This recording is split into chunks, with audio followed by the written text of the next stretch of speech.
তুরস্কের president Recep Tayyip এরদোয়ানের পুত্র Bilal Erdogan, জার্মানির বিশ্বকাপ জয়ী ফুটবলার মেসুট উজ্জিল এবং আন্তর্জাতিক সংস্থা টিকার চেয়ারম্যান আরন আবদুল্লাহ কক্সবাজারে রোহিঙ্গা ক্যাম্প পরিদর্শনে এসেছেন।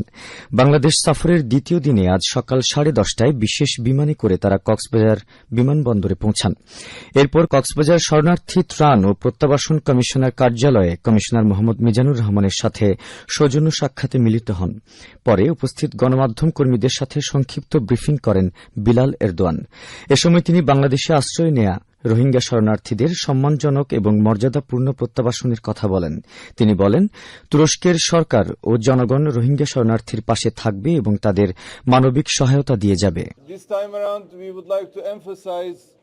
The educational needs of the Rohingya people because they lack access to basic education for more than 40 years now, and repatriation is obviously very crucial. We want people to be able to go back to their homes, which is their humanitarian right, very basic right, and international law mandates refugees to be able to go back to their homelands. পরে তারা সড়ক পথে কক্সবাজারে রোহিঙ্গা শরণার্থী শিবির দেখতে যান। সেখানে camp 9-এ তুরস্কের ফিল্ড হাসপাতাল, ক্যাম্প 16-তে তুরস্কের সহযোগিতা ও সমন্বয় সংস্থার শিক্ষা সংস্কৃতি কেন্দ্র ঘুরে দেখেন।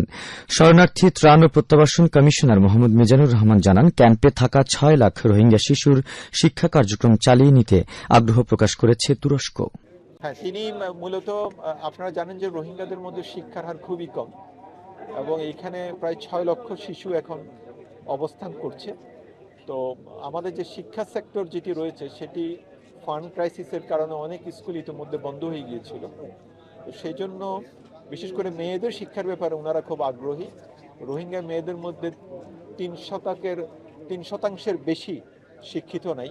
তো ওনারা মেয়েদের জন্য স্কুল করেছেন, 4টি স্কুল করেছেন, ছেলেদের জন্য 5টি স্কুল করেছেন।